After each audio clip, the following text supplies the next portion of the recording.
hab mein Herz in Heidelberg verloren, in einer lauen Sommernacht. Ich war verliebt bis über beide Ohren. À quelques jours de Noël, nous avons fait une escapade dans ce haut lieu du romantisme allemand qu'est Heidelberg, perle du Neckar, ainsi qu'au château de Schwetzingen, petit Versailles du Palatinat. Dass ich mein Herz in Heidelberg verloren, mein Herz es schlägt am Neckarstrand.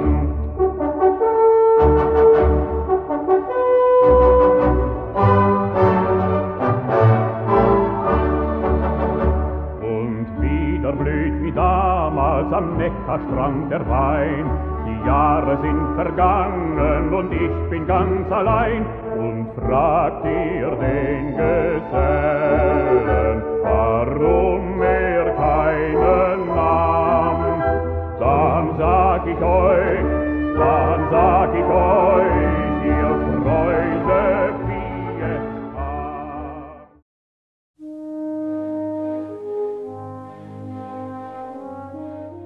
Vue depuis le chemin des philosophes, la ville et son château de grès rouge se découpent sur le vert de la forêt surplombant le Neckar.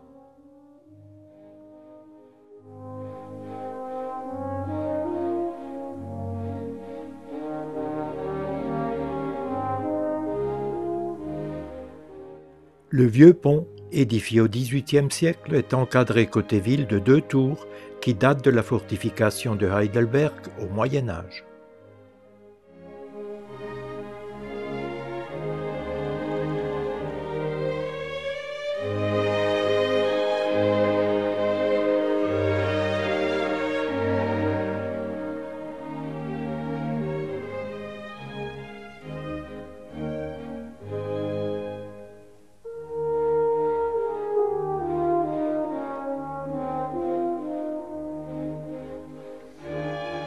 La maison du chevalier, notre point de chute à Heidelberg, est une maison bourgeoise édifiée en 1592 pour le marchand huguenot Charles Bellier.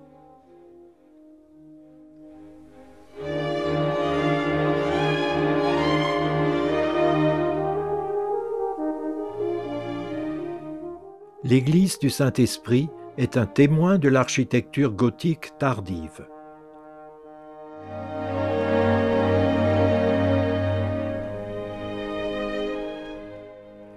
Pierre tombale de Robert Ier, empereur de 1400 à 1410, et de son épouse Élisabeth de Hohenzollern.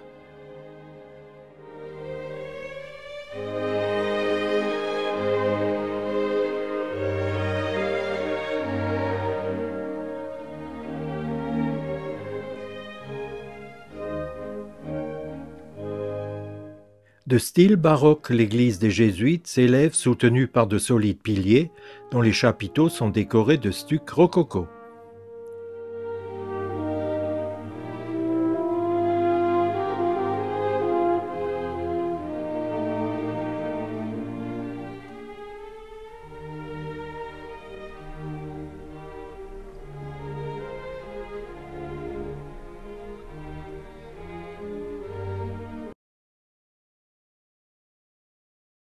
Petit tour dans l'un des nombreux marchés de Noël de la ville.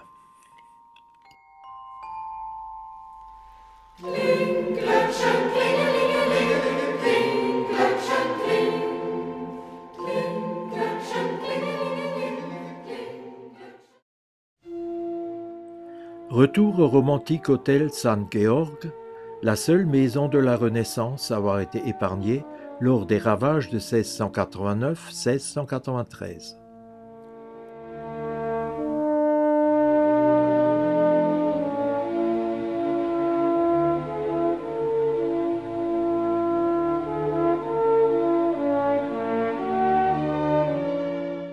À la demande insistante de Papy Gérard, petite promenade digestive.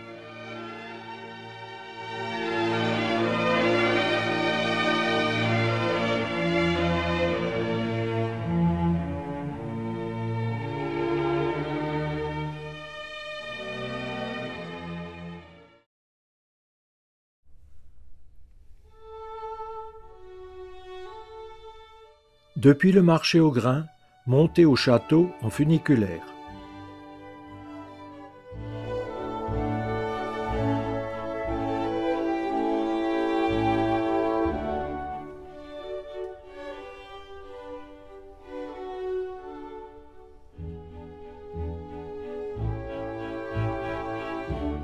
La porte Élisabeth datant de 1615 que Frédéric V fit ériger en une nuit pour faire une surprise à son épouse Élisabeth Stuart. Dans l'espoir d'assurer la paix sur le Rhin, l'électeur Charles-Louis marie sa fille Élisabeth Charlotte à Monsieur, frère de Louis XIV. Lorsque Charles-Louis meurt en 1685 sans héritier direct, Louis XIV invoque cette union pour revendiquer le Palatinat au nom de sa belle-sœur. La guerre du Palatinat de 1688 à 1697 se révèle funeste pour le pays et surtout pour Heidelberg qui est dévasté en 1689 et le château détruit. Les électeurs ont délaissé les ruines du château et consacré tous leurs soins à leur résidence de Mannheim et de Schwetzingen.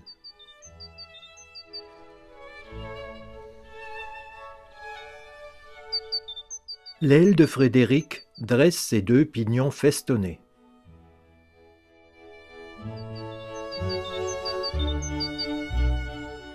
Les statues représentent les ancêtres de Frédéric IV, parmi eux des princes de la maison de Wittelsbach.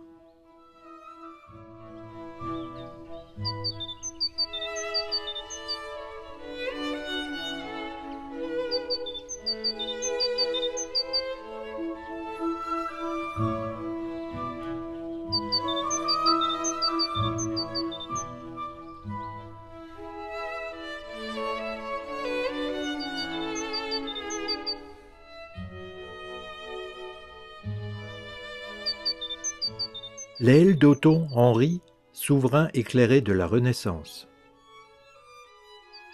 L'aile de la salle des glaces inspirée de la Renaissance italienne. Deux maquettes permettent de comparer l'état actuel du château avec celui du XVIIe siècle.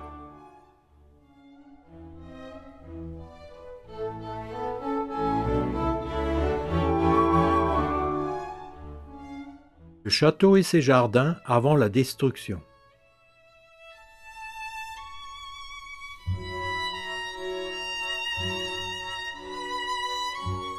La galerie des ancêtres.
La chapelle fut baroquisée vers 1720.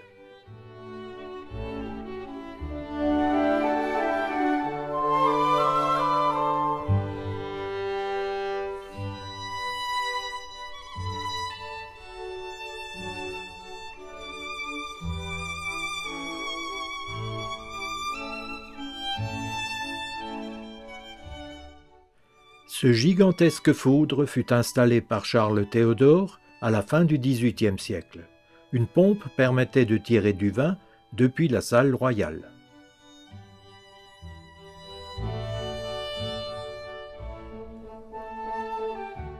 Le nain bouffon, Percheo, célèbre comme Gérard pour sa stupéfiante capacité d'absorption. La grande terrasse surplombe la vieille ville.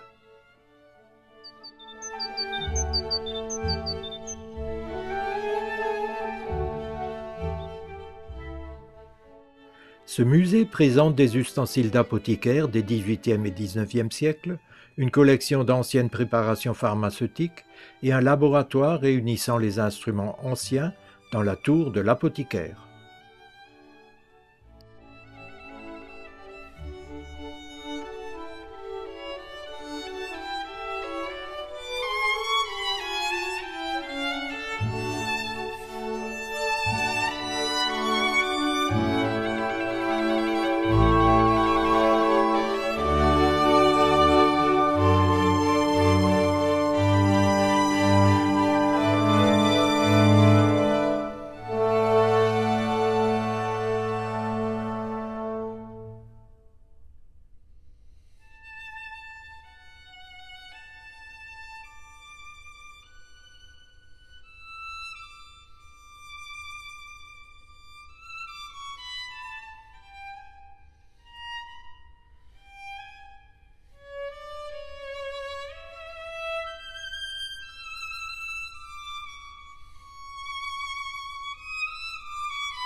Messire Goupil dans les jardins du château.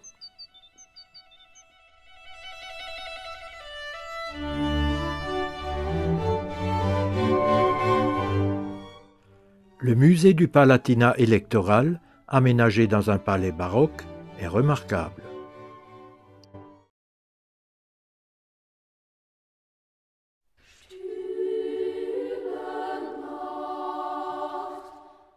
Noël approche à pas feutrés.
Après les visites, divin souper en la salle à manger du chevalier Saint-Georges.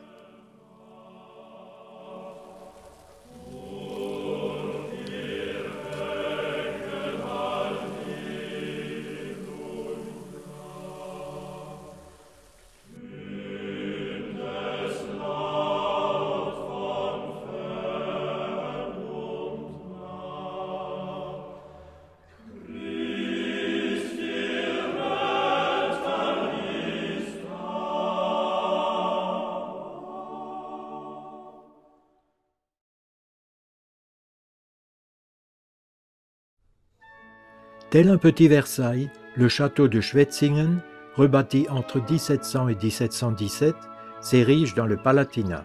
Le prince électeur Karl Theodor von der Pfalz, amateur d'art, fait transformer et agrandir l'ancienne résidence de chasse de ses ancêtres en cette luxueuse résidence qui connut son âge d'or entre 1742 et 1778. Aménagé entre 1758 et 1796 par l'architecte lorrain Nicolas de Pigage, le jardin, chef-d'œuvre de l'art des jardins baroques, couvre 72 hectares.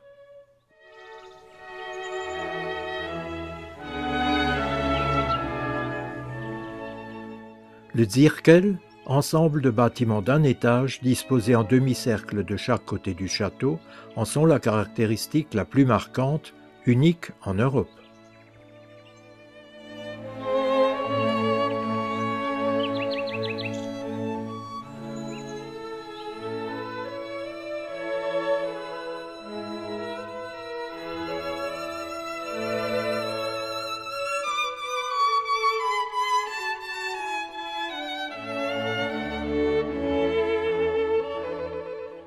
Nous n'avons, pour raison d'hivernage, malheureusement pas été accompagnés dans notre déambulation par le joyeux clapotis des fontaines, cascades et autres jets d'eau.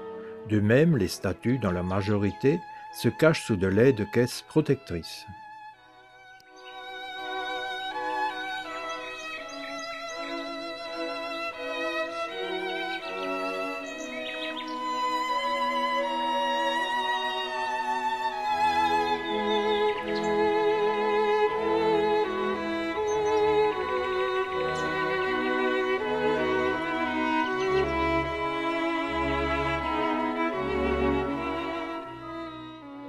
Le temple de Mercure est une pittoresque ruine artificielle.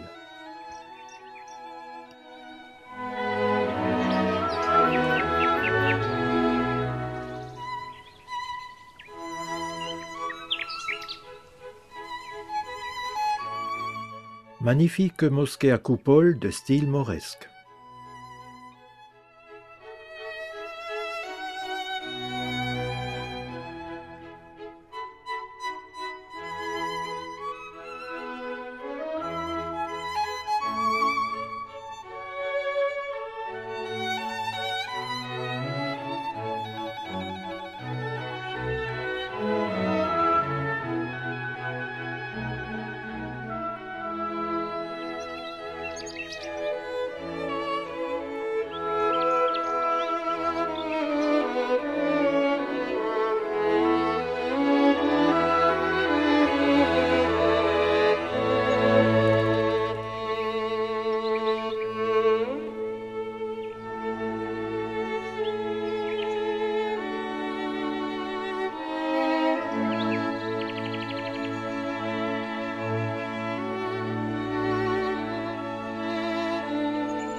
Arrêt au Gasthaus zum Ritter afin d'atténuer autour d'un dernier verre les affres du retour.